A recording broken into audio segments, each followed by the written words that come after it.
Welcome to our channel. Today we how to backup returns workflow using Happy Returns export tools. Easy tutorial step by step clearly. First, log into your Happy Returns account. Navigate to the dashboard where you can manage your returns. Locate the Export Tools section within the dashboard. Click on the Export Tools option to open the available features.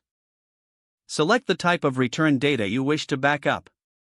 This could include return requests, completed returns, or refunds. Once you make your selection, choose the date range for the data export.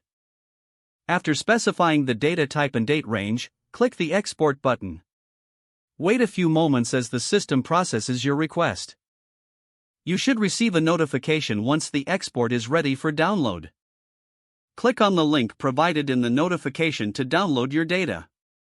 Save the file in a secure location on your computer. Open the downloaded file to ensure all data has been exported correctly.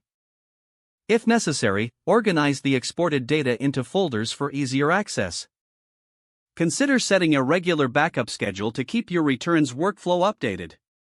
Keep your backup files secure to protect customer information.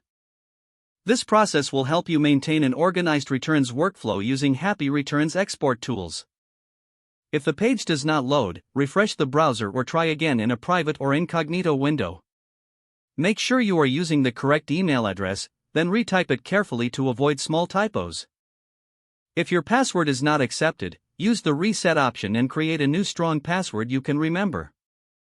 Check your spam folder for verification or security emails, then complete any requested confirmation steps. Enable two-factor authentication if available to improve account security and reduce unauthorized access risk. After signing in, review your profile details so your contact information and settings are accurate and current. If you see an error message, note it down and try again after restarting your device and internet connection. Log out when you finish, especially on shared devices, to keep your account and payment information secure.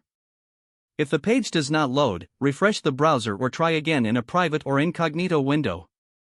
Make sure you are using the correct email address, then retype it carefully to avoid small typos.